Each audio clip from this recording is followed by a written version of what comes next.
मेरी video direct पाने के लिए सब्सक्राइब ऑप्शन पर क्लिक करें और मेरे साथ अपडेट रहने के लिए बेल आइकन पर क्लिक करें।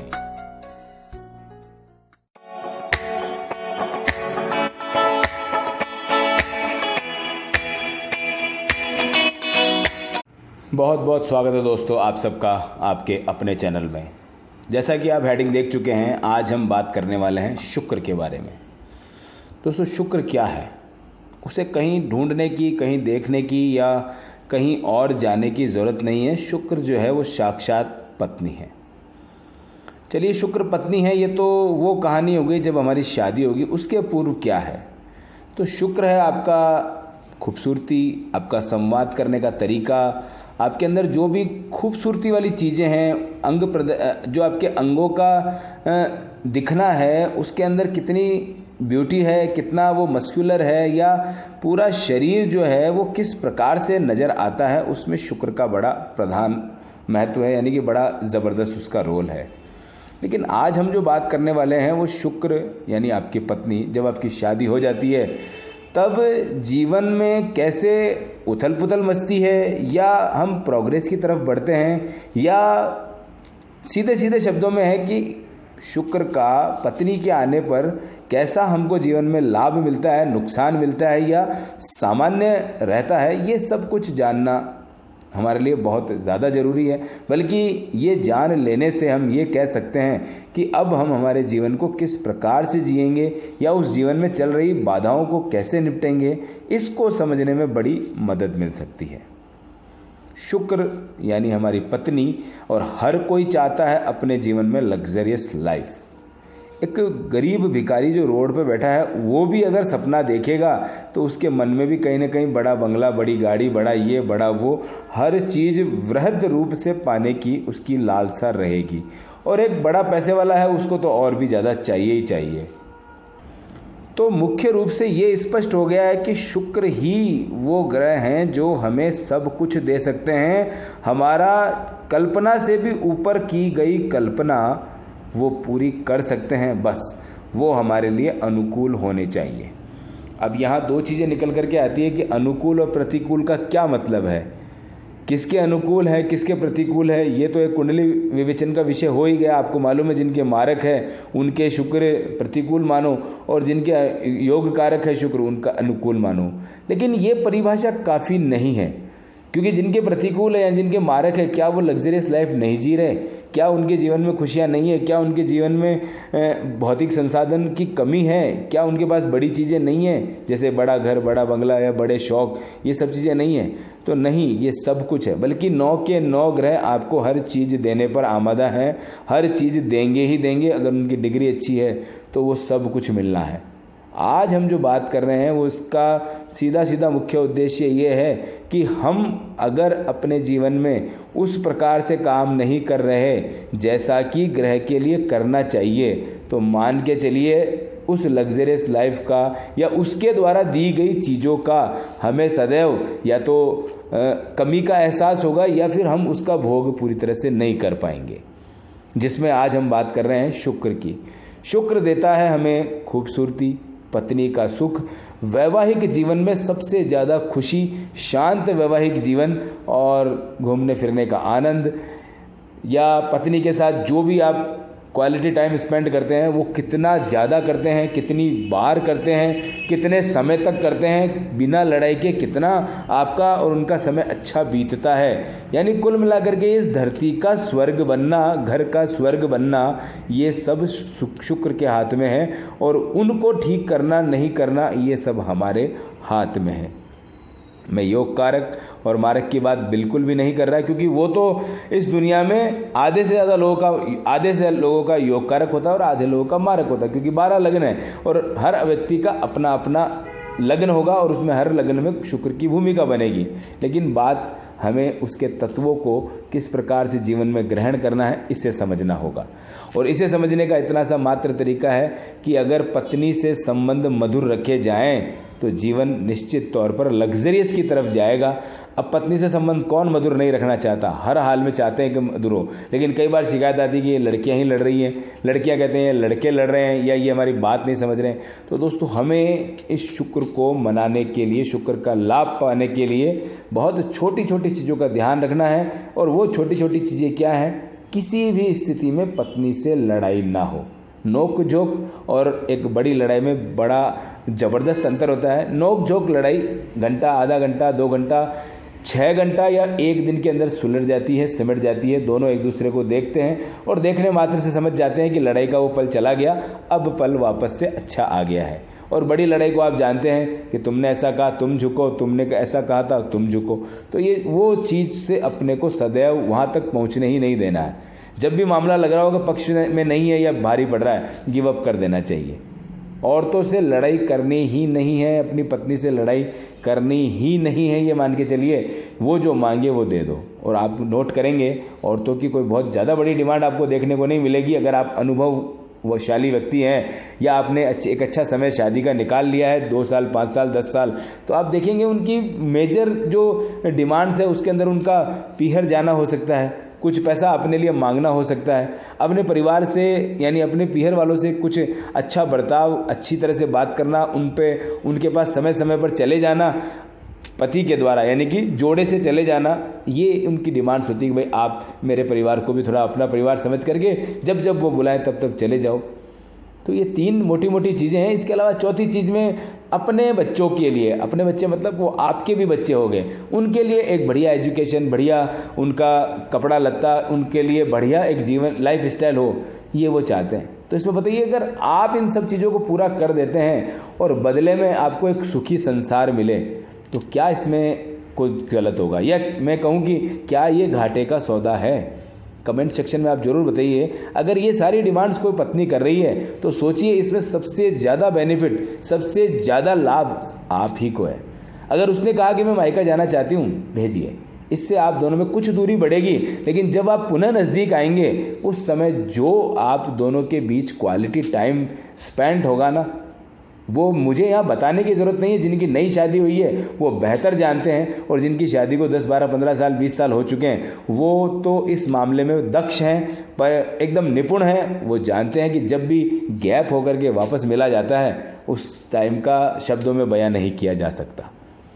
तो ये और एक हक भी है, जो औरत अपने घर को छोड़ करके आपके घर आई है, पूरे 365 दिन वो आपके ही घर में रहती है, और कुछ दिन उसमें से चाहती है कि मैं अपने माता पिता के साथ, अपने भाई बहन के साथ, अपनी भाभी के साथ या और पड़ोसियों के साथ या जो भी उनके रिश्तेदार हैं उनके साथ अगर बिता आएँ तो क्या हर्ज है। बल्कि खुशी खुशी भेजना चाहिए। स्वयं छोड़ने जाएं तो और भी ज़्यादा खुशी की बात है, या अगर लेने जाएं तो और भी ज़्यादा अच्छी बात है। बहुत ज़्यादा दूरी हो जहाँ जाना आना संभव नहीं है तो कोई बात नहीं, उनको अपने हिसाब से जाने आने दिया करें। ये उनका हक भी है और ये आपका बड़प्पन भी है। आप स्वयं आगे होकर भेजें। मैं कहूँ वो 15 दिन मांगती है, मुझे 15 दिन भेजो, आप उसे को नहीं, आप 20 दिन रहो, आप जितना आराम से रह सकती हो हो सकता है आपके घर में पीछे कोई काम करने वाला ना हो, आपकी माताजी बीमार हो, उनसे खाना नहीं बनाया जाता हो, आप अकेले रह जाएं घर में, लेकिन फिर भी मैनेज करो। टिफ़िन सिस्टम लगभग हर शहर और गांव में अवेलेबल है, खुद बनाना सीख लो, लेकिन उसे जाने दो। इसको जाने देने मात्र से आप क्या हासिल कर पाएंगे जीवन में, आप कल्पना नहीं कर पाएंगे। आप अगर ये मैनेजमेंट बैठाना सीख गए, समझ लीजिए इस दुनिया में आप अपने परिवार को बचाने के लिए कुछ अलग करने की आपको ज़रूरत नहीं पड़ेगी। ये इतना सा काम आपके जीवन में रामबाण की तरह काम कर देगा। जो औरत अपने पीहर बड़ी खुशी से जाती है, बगैर झगड़े के जाती है, बगैर किसी तकलीफ या बगैर किसी आलोचना उलाहना, या जिसे कहते हैं कि बिना सास ससुर के सुनाए या जेठ जेठानी के सुनाए अगर वो अपने पीहर जाती है, ये उसके लिए स्वर्ग समान प्राप्ति है। यानी सिंपल सी चीज़ क्या है, वो अगर जाना चाह रही है, मैं कहूँ आप बिल्कुल भेजिए, और जब वो वापस आएगी ना, आप कल्पना नहीं कर पाएंगे, वो खुशी से लबरेज, और उसके पास जितनी खुशी होगी वो आपको लबरेज कर देगी। हम अपने पास से तभी किसी को कुछ दे पाते हैं जब उस अपने पास में वो चीज़ हो। कोई मित्र आपका कहे यार 10,000 देना, आपके पास होंगे तभी आप दे पाएंगे, नहीं है तो आप मना करेंगे। इसी प्रकार से खुशी है, अगर हमारे पास है तभी हम दे पाएंगे। इसलिए अगर आपको पत्नी से खुशी चाहिए तो उसे खुशी दो, यानी उसे खुशी से लबरेज होने दो। अब वो खुशी से लबरेज कहाँ होती है? अपने स्वजनों से मिलकर, यानी कि अपने पीहर में मिलकर, माता से, पिता से, भाई से, बहन से, इन सब से मिलकर उसमें खुशी का एक संचार होता है। और ये खुशी आप ऑटोमेटिकली प्राप्त कर लेंगे, बगैर खर्चे के प्राप्त कर लेंगे, बगैर किसी एफर्ट्स के प्राप्त कर लेंगे, सिर्फ उनके वहाँ जाने मात्र से। एक तरह से ये रिचार्ज है, आप मान के चलिए आपका मोबाइल अगर डिस्चार्ज हो गया तो उसे कुछ देर प्लग लगा करके रखना पड़ता है, जैसे ही वो फुल हो जाता है आप उसका इस्तेमाल कर सकते हैं। तो इसी प्रकार से जीवन है। हम तो चलो जेंट्स लोग हैं, जेंट्स लोग कभी पीहर जाते नहीं, उनका कोई पीहर नहीं, आपका घर ही आपका पीहर है। लेकिन औरतों के लिए ये सिस्टम बना है तो उन्हें इस सिस्टम का हक पूरा मिलना चाहिए, जितना चाहती है उतना मिलना चाहिए। और वैसे भी बच्चे होने के बाद आप जानते हैं कि एक पीहर जाने का सिस्टम जो है वो केवल गर्मी की छुट्टियों में या सर्दियों की छुट्टियों में रह जाता है। ठीक है, कुछ दिन आपको भी इस समय मौका मिल सकता है, आप भी घूमना चाहते हैं कहीं अकेले दोस्तों के साथ, तो आपकी जिम्मेदारी भी पीछे से खत्म हो जाती है कि मैं अब कैसे जाऊं, पत्नी है, बच्चे हैं, उनको स्कूल छोड़ना है, ये है वो है। तो गर्मी की छुट्टियों में आप प्लान बना लो सर्दी की, और फिर उनको अपने पीहर जाने दो। तो ये एक बहुत ज़बरदस्त विषय है जिससे कि आप आराम से अपने शुक्र को बलवान कर सकते हैं, बढ़िया कर सकते हैं, पत्नी को खुश कर सकते हैं। दूसरे नंबर पर उनको कुछ पैसे की ज़रूरत होती है तो एक मंथली सिस्टम से आप बांध दे दीजिए कि भाई आपको महीने के ये देने हैं, 500 देने, 1000 देने, 2000 देने, 5000 देने। तो इससे उनको अपना खर्च करने का भी एक सलीका आ जाएगा कि हाँ भाई मुझे इतने खर्च करने हैं, और आपके ऊपर एक बर्डन भी खत्म हो जाएगी कि यार हमेशा ही जब देखे जब मांग लेती है। तो नहीं, एक सिस्टम से कर दो। एक बड़ी ज़रूरत है, आपकी कॉमन ज़रूरत है, तो उसमें आप ज़रूर खर्च कर सकते हैं, लेकिन वो अपने छोटे मोटे खर्चे इससे पूरी करती रहेगी, तो ये भी आपके लिए लाभदायक है। कुल मिलाकर के इन सब कामों में उनको एक मैनेजमेंट सीखना आ जाएगा, खर्चा बचाना आ जाएगा, किस प्रकार से खर्च किया जाता है वो सीखना आ जाएगा, और जो ज़रूरत की चीज़ है वही लेना आ जाएगा कि हाँ सिर्फ यही लेना है। तो ये जाने अनजाने आपने उनको एक सिस्टम सिखा दिया, इससे आपको एक लाभ मिलता रहेगा। कभी हो सकता है अगर आपकी पत्नी बहुत ज़्यादा मितव्ययी स्वभाव की, यानी कि बचाने के स्वभाव की हो, और आपको कभी ज़रूरत पड़े तो आप ही के दिए हुए पैसे आपको वापस भी मिल सकते हैं कि यार चलो घर में ही अपने को अपनी बचत जो है वह सेव मिल गई और वो अपने को काम आ गई। क्योंकि औरतों की आदत होती है हर चीज़ में वो कुछ ना कुछ बचा लेती है, और ये बचाना आप ही के लिए काम आएगा। कोई औरत ज़बरदस्ती फालतू का खर्चा नहीं करेगी। अगर उसका चरित्र बिल्कुल सही है, बाकी सब चीज़ों में एकदम बढ़िया है, तो आप मान के चलिए आपका पैसा जैसे बैंक में सुरक्षित है वैसे ही अपनी पत्नी के पास भी सुरक्षित है। यानी अगर किसी प्रकार की कोई और परेशानी नहीं है तो भी निश्चिंत हो जाइए कि वो हमेशा ही आपके लिए लाभप्रद होने वाली है। तीसरे नंबर पर अपन ने बात करी थी कि भाई अपने मायके वो अगर आपको ले जाना चाहती है, या कोई शादी ब्याह फंक्शन कुछ भी छोटा मोटा कार्य होता है, आपका भी उसमें बुलावा होता है, और कई बार हम सोचते हैं यार अपन क्या करेंगे, कहाँ बैठेंगे, क्या होगा, कोई मिलने वाला, मतलब मिलने वाले तो सब है लेकिन सब अपने अपने कामों में मस्त हैं। तो कोई दिक्कत नहीं है, कुछ देर के लिए जाकर के मान बढ़ाया जा सकता है, सामने वाला का भी और आपका भी उसमें मान बढ़ेगा। तो ये जो आने जाने की प्रक्रिया है, कई बार दूरी की वजह से हम लोग नहीं जा पाते, क्योंकि सबके ससुराल लोकल में हो ऐसा संभव नहीं है। कईयों के दूर होते हैं, किसी का 100 किलोमीटर, किसी का 200, किसी का 500, किसी का हजारों हजार किलोमीटर है। तो कोई बात नहीं, जितना संभव हो सके जाने का प्रयास करें, इससे आपको रिफ्रेशमेंट मिलेगा, एक चेंज मिलेगा, मान सम्मान मिलेगा, और पत्नी के चेहरे पर जो खुशी होगी उसको किसी पैसे से या किसी और चीज़ से तोला नहीं जा सकता। ये उनके लिए ज़बरदस्त है। आप अगर उनके लिए इतना करते हैं तो आप मान के चलिए आपका किया गया दुगना आपको पत्नी अब आपके ससुराल, यानी आपके खुद के घर पे, यानी उनके पत्नी के ससुराल में वो करेगी। तो आप देख लीजिए, आप अगर 1 कदम बढ़ाते हैं तो उनके 2 कदम, आप 5 कदम बढ़ाते हैं तो उनके 10 कदम आपको अपने जीवन में मिलेंगे, और ये सब कुछ पॉजिटिवली होगा। लास्ट बात ये करते हैं कि अगर पत्नी मांगती है अपने बच्चों के लिए अच्छी एजुकेशन, अच्छा व्यवहार, अच्छा खाना पीना, अच्छा सब कुछ, तो ये हमारा फ़र्ज़ है, ये एक डिमांड नहीं है। अगर उसने चाहा कि अच्छी स्कूल में पढ़ाया जाए तो आपका ही नाम बढ़ने वाला है, आपके बच्चे तो आपके भी हैं, पूछेंगे भी सही आपसे लोग कि कहाँ पढ़ते हैं, अच्छा सा फलाना स्कूल में, शहर की बढ़िया स्कूल में, संस्कारवान स्कूल में, यहाँ वहाँ जहाँ चॉइस हो। मैं कहूँ पत्नी भाई छोड़ देना चाहिए, भाई तुम कर लो जैसा चाहती हो, मैं तो सिर्फ पैसे दे दूंगा, मेरा काम, क्योंकि पैसे कमाना है, पैसे देना है, आप को जो अच्छा लगता है। तो कम से कम जिम्मेदारी उनके ऊपर आ गई तो निश्चित है वो फैसला भी अपने अनुरूप अच्छा ही कर लेगी। तो ये हमारे, अगर अपन इसको तुलनात्मक रूप से देखें तो इसमें 75% चीज़ें आप ही के पक्ष की हुई है। अच्छा खाना, अच्छा पीना, अच्छा स्कूल, अच्छा व्यवहार, अच्छा लाइफ स्टाइल, ये आपके परिवार की शोभा बढ़ाएगा। आप अगर अपने ससुराल जाते हैं आपका मान बढ़ेगा। अगर उसने अपने लिए कुछ पैसे मांगे तो आपको जाने अनजाने उसकी वो मदद करने का मौका मिल गया जिसके लिए आपको पैसे देते ही रहने पड़ेंगे। आपने मंथली सिस्टम से उसको पैक कर दिया कि लो भाई इतने पैसे आराम से खर्च करो। फिर वो भी सोच समझ के करेगी, ज़रूरत हो वही लेगी, उसे कमी भी महसूस नहीं होगी और आप ज़्यादा भी नहीं देंगे। तो दोनों का जो बैलेंस है बहुत शानदार तरीके से चलेगा। और एक पीयर जाने वाला जो सिस्टम है वो लड़कियों के लिए एक ज़बरदस्त टॉनिक है। आप उसे स्विट्ज़रलैंड मत ले जाओ, चलेगा। आप उसे पीयर भेज दो, वो ज़बरदस्त चलेगा, शानदार काम करेगा। यानी उनकी सबसे बड़ी डिमांड जो होती है वो अपने माता पिता से मिलने, क्योंकि जिस लड़की ने 20 साल 25 साल 30 साल, आजकल तो 40-40 साल तक लड़कियां अपने घरों में ही है, यानी कि शादियां नहीं हो रही, तो सोचिए इतना बड़ा अटैचमेंट जिसके साथ है उसे एकदम से नहीं छोड़ा जा सकता, बल्कि उनसे बार बार मिलने की इच्छा, उनका फ़ोन करना है, उनका सब कुछ। मत दिमाग मत लगाइए कि कौन जासूसी करना है, क्या फ़ोन पर बात करेगी, नहीं, क्या कर सकते हैं। कोई माता पिता नहीं है जो अपनी बच्ची को कहेंगे भाई जा तेरा घर तोड़े। इतनी मुश्किल से तो शादियाँ हो रही है और वो उसे ये सिखाएंगे कि जा अपने घर में कलह करना, अपने घर में ये हंगामा करना। अरे माँ बाप तो उसे ये सिखाते हैं कि देख तेरी वजह से कोई गलती ना हो जाए कि कल को हमें सुनना पड़े, इसलिए वो ये चीज़ें समझाते हैं। बाकी आजकल फ़ोन पर बात करना आम बात है, सारे काम फ़ोन पर होते हैं, ऑनलाइन हर व्यक्ति रहता है। आप सोचिए कि आप कितना समय फ़ोन पर बिताते हैं।